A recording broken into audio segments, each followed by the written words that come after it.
hadir pada kesempatan hari ini. Baik, sebelum saya menyampaikan apa yang perlu saya sampaikan nanti, saya ingin banyak mengucapkan terima kasih khususnya kepada Bapak Kepala Sekolah, karena untuk tahun ajaran ini BK itu sudah ada jamnya di kelas. Jadi tidak seperti itu lagi. Misal saya ingin menyampaikan sebuah informasi, saya harus minta jam dulu dengan Bapak Ibu. Jadi banyak sisi positif yang saya dapat, terutama dalam pengenalan bimbingan konseling kepada siswa-siswa kita. Jadi mungkin banyak yang beranggapan siswa-siswa kita terutama bahwa bimbingan konseling tersebut merupakan tempat penghakiman atau bimbingan konseling itu merupakan polisi sekolah. Jadi kalau ada siswa yang nakal dan dipanggil BK itu pasti dihukum, atau mungkin ada siswa yang dipanggil PK saja itu mungkin pemikirannya itu udah siswa itu nakal. Jadi sering yang sampaikan di kelas terutama kepada siswa. Jadi siswa yang bermasalah itu belum tentu siswa yang nakal. Ya, jadi mungkin masalahnya itu bisa bermacam-macam, bisa saja ada masalah dalam belajar, dalam kehidupan pribadi maupun kehidupan sosialnya. Nah, yang juga sangat berterima kasih karena diberikan kesempatan untuk mengikuti pelatihan calon fasilitator daerah yang dilaksanakan pada tanggal 21 September sampai tanggal 24 September di SMP Negeri 2. Yang waktu itu memang pertama kali saya mengikuti pelatihan secara resmi istilahnya. Jadi saat itu memang ada perasaan sedikit minder ya, karena setelah saya di sana saya ketemu Bapak Ibu guru yang rata-rata saya tahu dulu ada kakak tingkat yang memang memiliki istilahnya itu kompetensi di bidang BK. Mungkin ada yang berusaha di penggerak, tapi hal itu tidak menurunkan semangat saya. Jadi banyak hal yang saya terima di sana, banyak ilmu pengetahuan yang saya terima di sana, banyak wawasan baru yang saya terima dari pelatihan tersebut. Nah, sehingga sekarang setelah pelatihan saya ditugaskan untuk mengikuti OJK selama 4 minggu di sekolah. Jadi selama 3 minggu sudah berjalan, 3 minggu. Ada beberapa kegiatan yang sudah lakukan, karena sebelumnya yang sudah membuat RTL, rencana tindak lanjut. Ya. Jadi yang pertama itu saya di minggu pertama menyusun materi mengenai jurus BK hebat. Jadi seperti ibu lihat dalam 7 jurus BK hebat tersebut, saya ditugaskan oleh fasilitator nasional untuk memilih 2 di antara 7 jurus BK hebat, dan 2 jurus itu harus diterapkan di kelas pada siswa kita. Jadi selama 3 minggu ini saya sudah menerapkan 2 jurus tersebut di beberapa kelas, dan khusus 2 kelas itu sudah saya rekam sebagai bukti bahwa saya memang sudah menjalankan praktik baik di jurus BK hebat tersebut. Nih, mungkin itu perkenalan singkat saya terkait apa yang sudah saya dapatkan selama mengikuti pelatihan. Sekarang di sini saya di sana itu lebih banyak berbagi ya tentang apa yang sudah saya lakukan selama kegiatan kelas dan juga OJL ini. Baik.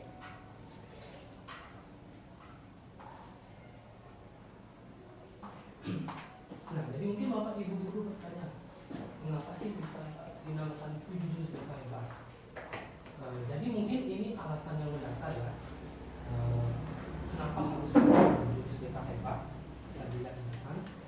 Jadi mungkin perkembangan teknologi dan isu kesehatan mental ini membuat masalah siswa kita menjadi kompleks. Kalau kita mau bandingkan di zaman kita dulu dengan zaman siswa-siswa kita sekarang itu pasti jelas berbeda. Kalau saya pribadi di zaman saya dulu itu masalah terberat saya itu hanya sebagai matematika. Ya, jadi sisanya itu saya lebih istilahnya plong ya, tidak seperti sekarang mungkin karena pemakaian sosmed yang berlebihan bisa jadi. Dan juga sekarang marak juga kita mengenai cyberbullying. Jadi tentu secara tidak langsung itu akan berdampak ke kesehatan kita secara digital.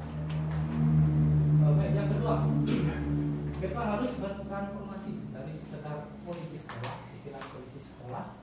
menjadi fasilitator perkembangan dan ruang aman untuk berkembang. Itu menurut seperti yang saya sampaikan tadi di awal. Jadi mungkin banyak istilahnya siswa kita mencap mereka itu adalah kondisi sekolah atau tempat menghukum, tapi sebenarnya tidak.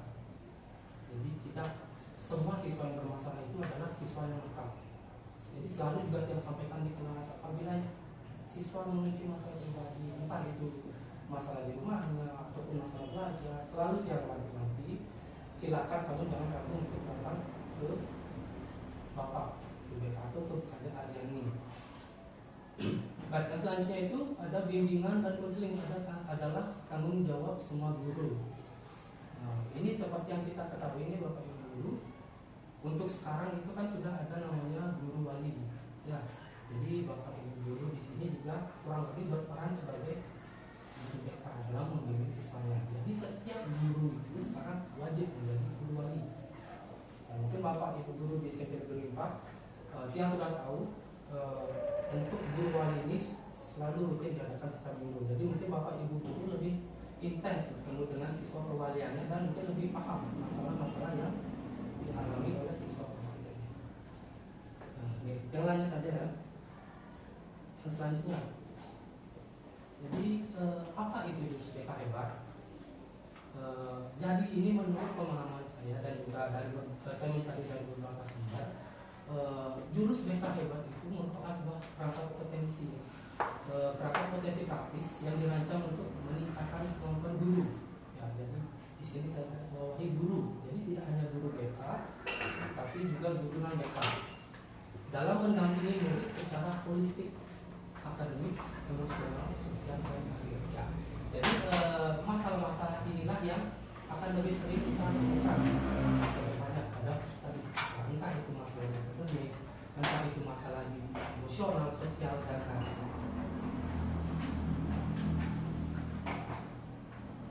Jadi di slide selanjutnya itu adalah tujuan atau filosofi utama JBKH, jurus BK. Jadi menciptakan lingkungan belajar yang aman, nyaman, dan menggembirakan agar setiap murid dapat mencapai tumbuh kembang maksimal. Jadi tujuan ini untuk mendukung lingkungan belajar yang aman dan nyaman itu juga diadakan kolaborasi, tidak hanya antara guru saja, tapi guru siswa, dan juga tidak menutup kemungkinan guru juga dengan orang tua. Jadi tujuannya apa? Untuk mencapai tumbuh kembang siswa yang maksimal.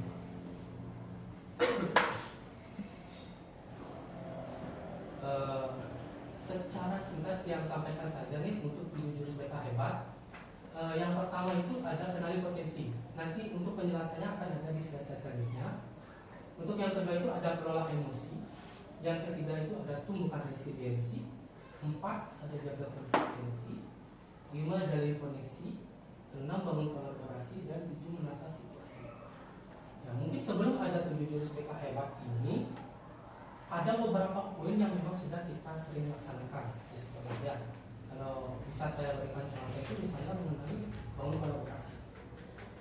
Nah, dalam kolaborasi, terutama yang saya rasakan selama saya bertugas di SMP Negeri 4 Bandung, terutama dalam menangani siswa yang memiliki permasalahan. Jadi di sini saya tidak sendiri menangani siswa tersebut.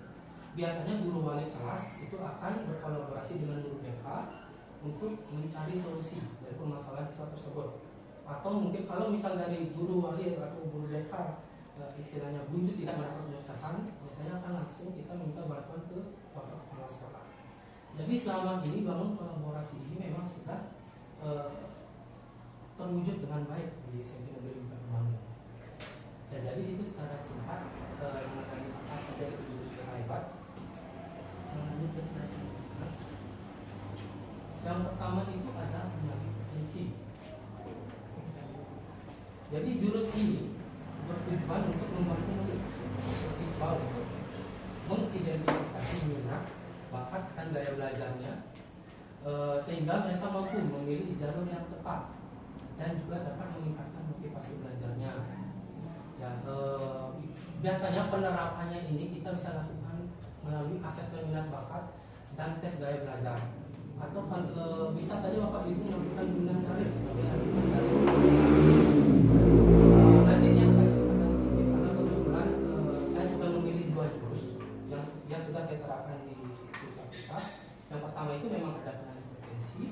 Dan yang kedua itu yang menerapkan jurus mengenai pengelolaan emosi.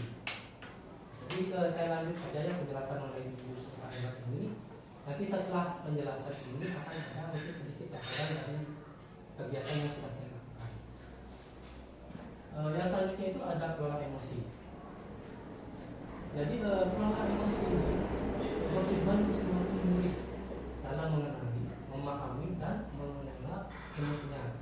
Atau bisa kita menyelipkan pembelajaran sosial emosional di dalam kelas sehingga murid memiliki kesehatan mental dan kualitas hubungan sosial yang baik.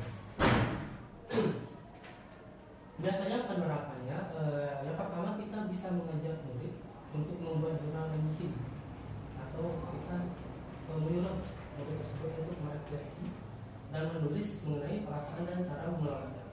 Yang kedua mungkin ini yang sudah saya sempat terapkan di kelas di siswa, yaitu dengan mengajak siswa menonton video edukatif, lalu siswa tersebut berdiskusi bersama siswa lainnya mengenai cara mengelola emosi.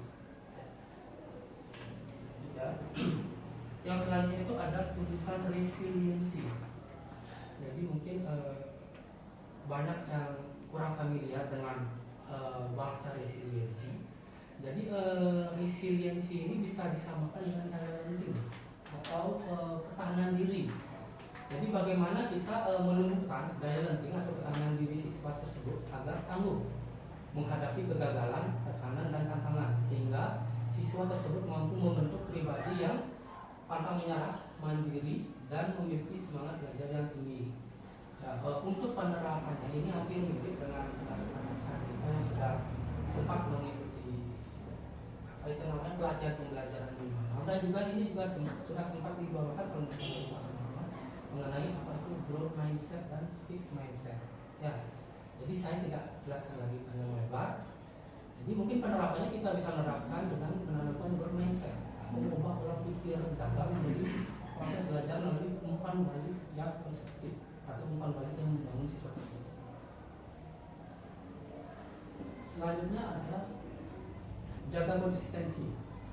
Jadi jaga konsistensi ini lebih menekankan tentang pentingnya kebiasaan positif, disiplin diri dan manajemen waktu yang dilakukan secara berkelanjutan, sehingga siswa mampu membangun karakter, tanggung jawab dan prestasi akademik maupun non-akademik. Jadi untuk penerapannya kita rasanya sudah menerapkan hal ini, yaitu bisa melalui 7 kebiasaan anak Indonesia hebat.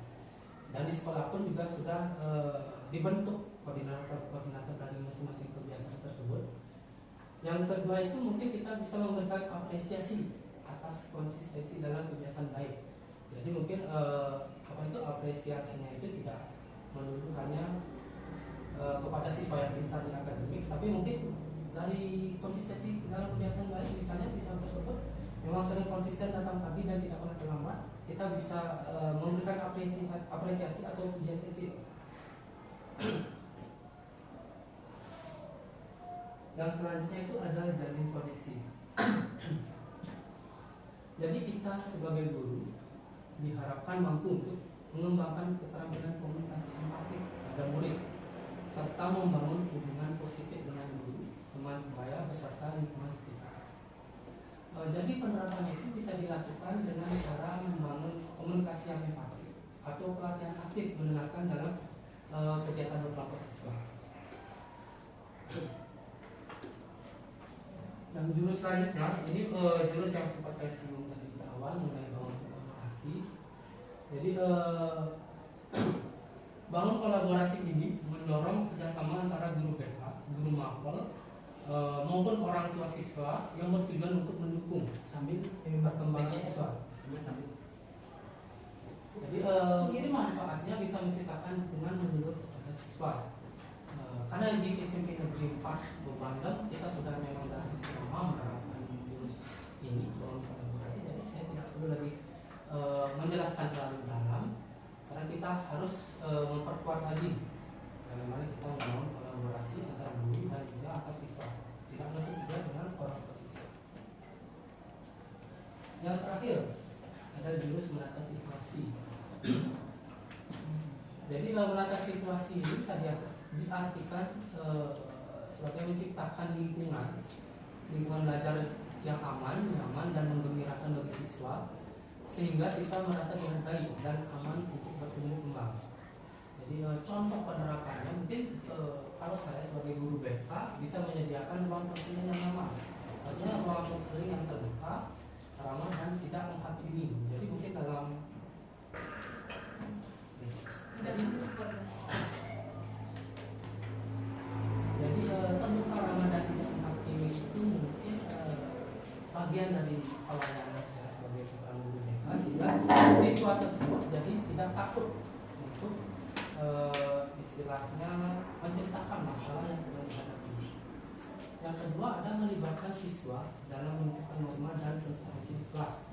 Kalau ini mungkin bisa saya artikan bagi guru yang menjadi wali kelas, biasanya kan bapak ibu guru membuat kesepakatan di kelas tentang apa konsekuensi tentang suatu kegiatan atau membuat suatu aturan yang harus dipatuhi oleh siswa-siswa di dalam kelas masing-masing.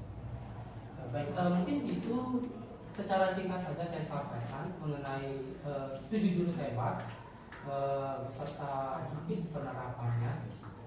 Untuk yang selanjutnya ini ada implementasi 2 jurus BK hebat. Jadi implementasi ini merupakan tindak lanjut yang sudah saya laksanakan di kelas, yang sudah saya lakukan kepada siswa-siswa kita. Jadi karena saya mengajar 6 kelas, memang belum semua saya sempat memberikan apa itu namanya atau mengimplementasikan jurus BK hebat ini, tapi ada 2 kelas yang memang sudah saya istilahnya sudah sampai jalankan sebagai bahan untuk laporan kepada fasilitator nasional. Jadi ini buktinya, bukti saya melakukan apa itu namanya praktik baik atau diseminasi mengenai kenali potensi. Di sini saya melaksanakan implementasi jurus 1 kenali potensi itu di kelas 7C. Ya. Jadi kenali potensi ini saya lebih berfokus ke gaya belajar siswa. Saya ingin siswa tersebut mengetahui masing-masing gaya belajar yang dimiliki, karena saya yakin tidak semua siswa itu memiliki gaya belajar yang sama. Jadi untuk mengetahui gaya belajarnya, saya mengajak siswa untuk mengerjakan sebuah tes gaya belajar di sebuah aplikasi yang namanya akupintar.id. Ya, jadi di akupintar.id tersebut ada beberapa tes sebenarnya, tapi saya lebih fokus ke tes gaya belajar. Nah, jadi setelah siswa melaksanakan tes gaya belajar, siswa tersebut akan dikelompokkan berdasarkan hasil gaya belajar yang didapat. Setelah itu siswa melakukan diskusi dan presentasi mengenai gaya belajar dan ciri-ciri yang ada pada gaya belajar tersebut. Nah, ini contoh aplikasi Akupintar Bapak Ibu. Jadi mungkin Bapak Ibu guru nanti di sela-sela mengajar ada yang ingin mencoba aplikasi ini kepada siswa tersebut, dipersilakan. Jadi tujuannya itu untuk mengetahui gaya belajar siswa tersebut, sehingga nanti Bapak Ibu guru bisa membuat metode pembelajaran yang lebih efektif pada siswanya masing-masing. Jadi nanti bisa cek ya Bapak Ibu guru aplikasi ini. Itu sudah saya screenshot. Isiannya itu nanti ada beberapa tes. Yang pertama itu tes gaya belajar, tes kepribadian, tes penjurusan ada, tes kemampuan, dan tes keterampilan.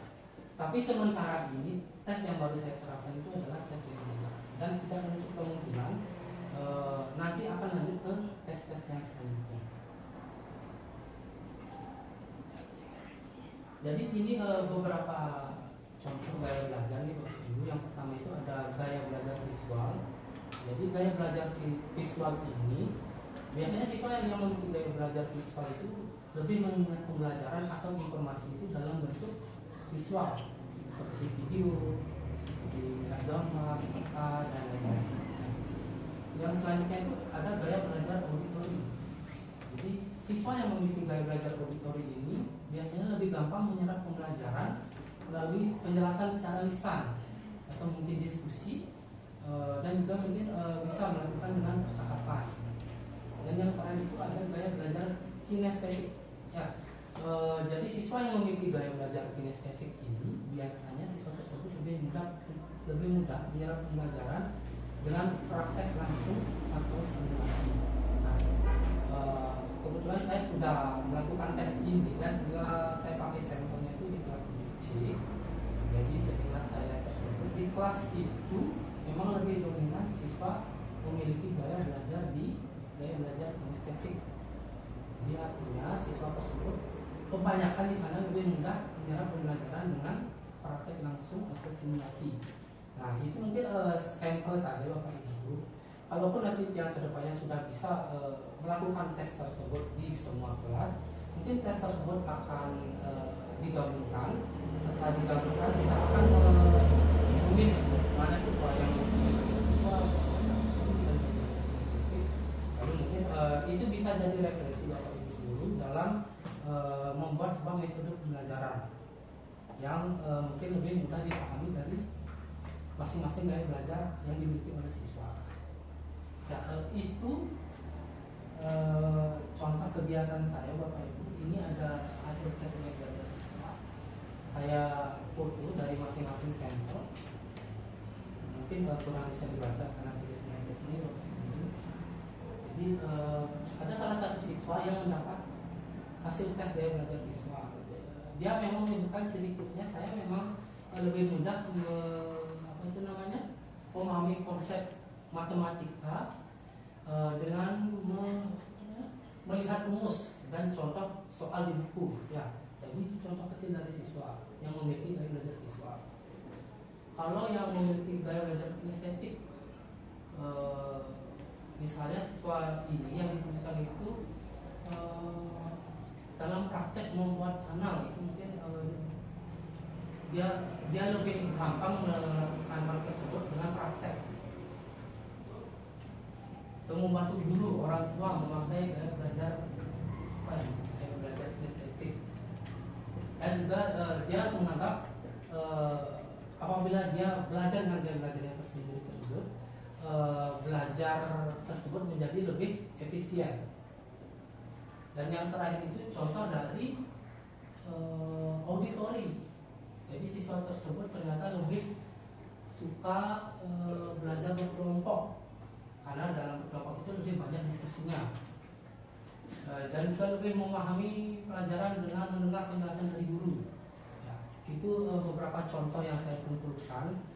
Mungkin hanya baru beberapa kelas yang saya berikan tes ini dan tidak menutup kemungkinan semua kelas juga yang saya ampu nanti akan saya berikan tes ini.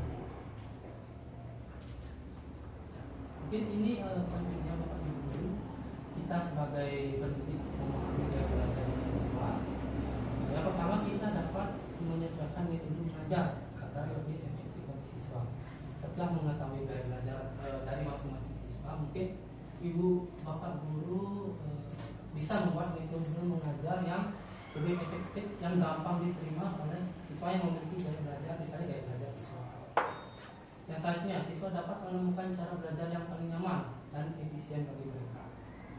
Dan yang terakhir adalah membantu meningkatkan kemampuan siswa dalam memahami dan mengingat pembelajaran. Nah, ini jurus kedua, jurus kelola emosi yang sudah saya sempat laksanakan dan implementasikan di kelas 7D. Jadi waktu itu saya mengarahkan siswa untuk membentuk kelompok dan menonton sebuah video edukatif mengenai bagaimana cara mengelola emosi.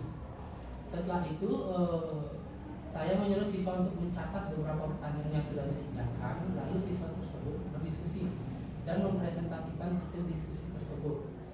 Jadi melalui materi kelola emosi ini, siswa diharapkan mampu mengenali, memahami, dan mengelola emosi secara sehat.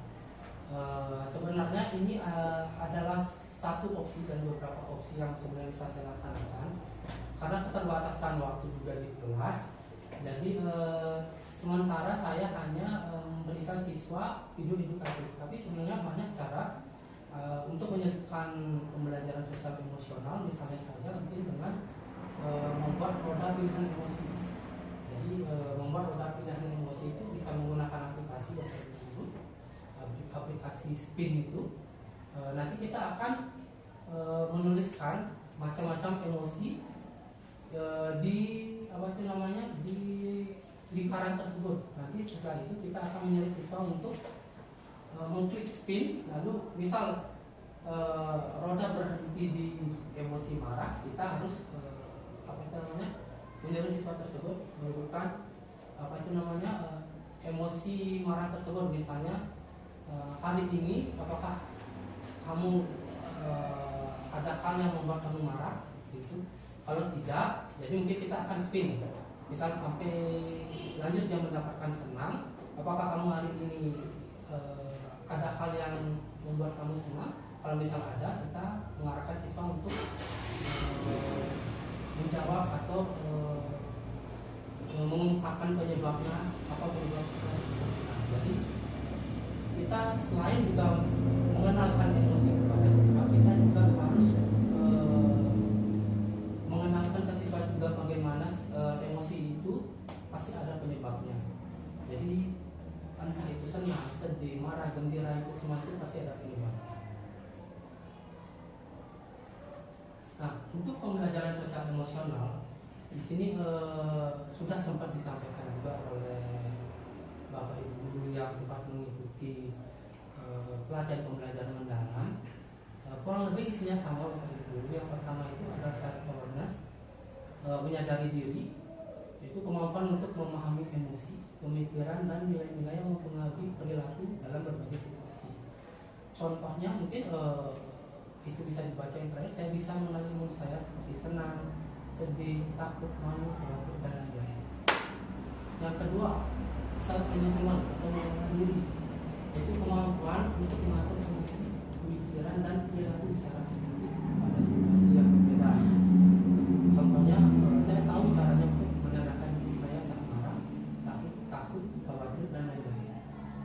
Selanjutnya ada responsible decision making, mengambil keputusan bertanggung jawab, membuat pilihan yang tepat dan konstruktif pada situasi tertentu.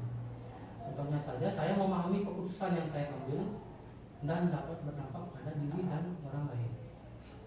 Selanjutnya ada relationship skill, terampil berrelasi, kemampuan memahami perspektif yang berbeda, termasuk berempati terhadap kondisi individu dengan latar belakang yang berbeda. Contohnya saja mungkin seperti saya menjalin pertemanan sehat dengan mereka. Yang terakhir itu ada social awareness, peduli sosial, kemampuan menjalin dan mempertahankan hubungan atau relasi yang sehat dan efektif dengan individu dari latar belakang yang berbeda. Contohnya saja, saya peduli dan bisa belajar dan selaras dengan norma serta santun yang berlaku. Jadi untuk merancang kelas yang bernuansa sosial emosional learning, mungkin ini ada beberapa contoh nanti yang bisa Bapak Ibu terapkan di kelas atau bisa Bapak Ibu selipkan di pelajaran. Kalau ini contoh yang saya ambil saat saya mendapat pelatihan di SMP 5 waktu itu. Jadi waktu itu saya disuruh membuat 6 kelompok yang isinya kita bagi 2 orang menjadi siswa yang maju ke depan, 1 orang menjadi guru, dan sisanya itu memberikan masukan. Jadi waktu itu saya membuat dan kelompok membuat roda pilihan. Jadi prosesnya seperti yang saya sampaikan tadi, membuat roda pilihan. Misal roda pilihan tersebut berhenti di emosi marah. Jadi saya harus menyampaikan saya marah hari ini karena apa, lalu penyebabnya apa. Jadi berlanjut seperti itu. Atau membuat papan cuaca emosi, bisa seperti contoh gambar yang di atas. Mungkin kita bisa mengajak siswa membuat suatu apa itu namanya gambar, bisa juga yang di dalamnya tersebut mungkin berisi ekspresi senang, seperti marah, takut, gembira, dan lain-lain. Nah, yang nantinya saat kita pembelajaran kita akan menyuruh siswa bergantian ke kelas untuk menempelkan namanya di jenis emosi. Jadi siswa tersebut menempelkan nama tersebut, namanya dia itu di jenis emosi yang sedang dirasakan saat itu. Nah, jadi bisa saja Bapak Ibu dulu terapkan atau selipkan nanti saat pembelajaran. Oke, jadi sebenarnya materi berbagi saya itu hanya singkat Bapak Ibu guru. Jadi mohon maaf mungkin atas banyak kekurangan yang saya sampaikan, tapi tidak menutup kemungkinan kita akan lebih berkolaborasi lagi ke depannya. Ya. Jadi untuk berbagi saya hari ini mungkin bisa saya cukupkan hari ini. Untuk pertanyaan gimana? Silakan. Mungkin kalau ada yang ingin bertanya terkait apa yang saya katakan bisa langsung ditanyakan. Ya, ya. Mohon maaf karena bergabung tidak menyimak dari awal. Tapi saya sedikit perhatian sama penjelasan Pak Dewi yang mengelompokkan siswa dari segi gaya belajarnya. Mungkin ada sejenis form isian dari siswa melalui secara tertulis atau mungkin memberikan form berupa mungkin dikirimkan ke aplikasi. Ini waktu apa itu namanya waktu penerapan saya di kelas, ya saya menyuruh siswa tersebut membawa HP, lalu mereka mengerjakan tes di aplikasi tersebut. Setelah selesai, saya memberikan lembar LKPD yang akan diisi oleh siswa tersebut. Jadi LKPD-nya itu singkat saja. Saya suruh menuliskan siswa tersebut hasil dari tes tersebut. Misal siswa tersebut mendapat gaya belajar auditori, saya suruh menuliskan, nah itu bagaimana sih ciri-ciri gaya belajar auditori tersebut kalau dilihat dari diri kamu sendiri. Kalau memang kamu sesuai dengan gaya belajar yang kamu dapatkan, seperti itu. Setelah itu saya kumpulkan, lalu dipilah per gaya belajar, lalu saya buatkan kelompok, saya ajak diskusi dan mempresentasikan hasil diskusi tersebut. Seperti itu. Jadi tujuan gaya belajar ini sebenarnya bagi bapak ibu guru sih untuk gini ya, untuk memudahkan bapak ibu guru dalam membuat metode belajar yang lebih bisa dipahami oleh siswa. Karena kan setiap gaya belajar itu pasti daya serapnya itu berbeda-beda. Bapak ibu, saya boleh? Oke, apa? Hari masuk Pak Ibu. Ya, ternyata sekarang sudah ada Aku Pintar ya? Iya, Aku Pintar. Aku Pintar baru mengaku 6 kelas. Kalau tadi siswanya membawa HP untuk mengecek kemudian menuliskan. Mohon bantuan Pak Ibu bersama dengan Bu Kadi Aryani sama di BK. Kalau bisa semua siswa dites dengan Aku Pintar. Apakah misalnya dimasukkan ke ruang media, pas pelajaran BK masuk ke ruang media, kemudian koneksi dengan PMK, siswa mengisi Aku Pintar, sudah diketahui bagaimana pengelompokannya, dan itu nanti dijilid per kelas, hendak lagi dijilid, hendak jadikan PDF untuk apa, sehingga itu nanti bisa menjadi referensi bagi Bapak Ibu guru yang mengajar di kelas itu 7A, 7B, 7C, dan sampai kelas 9. Mudah-mudahan itu bisa dilaksanakan ke depan untuk mempermudah Bapak Ibu guru dalam melayani siswa. Terima kasih Pak Ibu sudah berproses dengan sangat baik. Mudah-mudahan dan kami yakin Bapak Ibu guru akan mendapatkan manfaatnya. Terima kasih. Oke, terima kasih Bapak Kepala Sekolah. Mungkin nanti kalau seperti yang Bapak Sekolah sampaikan, nanti mungkin untuk pembuatan rekapnya itu per kelas dengan masing-masing yang belajar nih nanti maksudnya ya. Yes. Jadi kalau seperti itu mungkin saya lebih minta bantuan ke rekan yang Bu Kadi Aryani Pak ya, karena saya siap guru BK. Apakah nanti kita ambil per kelas atau mungkin kalau memungkinkan per jenjang, itu nanti akan yang koordinasikan dulu. Karena waktu ini pengalaman saya saat melakukan tes tersebut, aplikasi tersebut sempat down servernya karena mungkin waktu itu pas juga calon fasilitator yang lain juga melakukan implementasi yang sama. Jadi mungkin mengajak siswanya juga untuk mengikuti tersebut. Jadi di grup itu sempat ribut, aplikasi tersebut tidak bisa diakses. Tapi untungnya saya sudah selesai mengakses tersebut, baru ada gangguan itu. Jadi mungkin kalau memang seperti itu, kalau memungkinkan kita ambil berjenjang, tapi kalau tidak mungkin nanti per kelas saja mungkin. Ya. Terima kasih Bapak Kepala Sekolah. Kalau dari Bapak Ibu lain, ada yang ditanyakan lagi? Terima kasih Pak Ibu. Apa yang simak tadi sangat luar biasa sekali, apalagi kita sebagai guru sekarang menjadi guru wali, kita bahwa seperti ini salah satu contoh mungkin di lingkungan sekolah pasti itu dimanapun pasti ada. Seandainya ada siswa yang artinya jarang di sekolah atau istilahnya malas, di sini ada 7 jurus BK hebat. Nah, apakah memungkinkan dari 7 jurus itu ada pendekatan terhadap siswa sehingga siswa itu ada perubahan dan mau belajar atau lebih rajin lagi? Jika mana terima kasih. Baik, terima kasih Pak Pasek. Kalau dari kasus yang Pak Pasek sampaikan itu mungkin selama ini kita sudah dipanggil istilahnya sudah menjalaninya, dan mungkin jurus yang termasuk di sana itu seperti yang kita sampaikan tadi itu adalah membangun kolaborasi, karena yang tidak sendiri dalam menangani kasus tersebut. Tapi untuk hasilnya itu selama ini memang kita kunjungan ke siswa tersebut mungkin tidak semua berhasil membalikan keadaan tersebut. Tapi kalau dari jurus-jurus BK hebat ini sementara yang jalankan itu baru dibangun kolaborasi kemajuan sementara Pak. Tapi tidak menutup kemungkinan nanti dalam penerapan jurus-jurus lainnya itu sambil jalan kita bisa berkoordinasi, berkolaborasi, dan juga berpikir bersama bagaimana kita mengubah pola pikir siswa tersebut. Sekian dari saya. Terima kasih. Baik Bapak Ibu, sudah cukup ya? Ya, aja. Sekali lagi kami ucapkan terima kasih karena Bapak Ibu guru sudah berkenan dan meluangkan waktunya hadir di sini. Mungkin kedepannya kalau diizinkan oleh Bapak Kepala Sekolah yang ingin berbagi praktik baik ini bisa dimasukkan mungkin ke Pomel Pak Nih.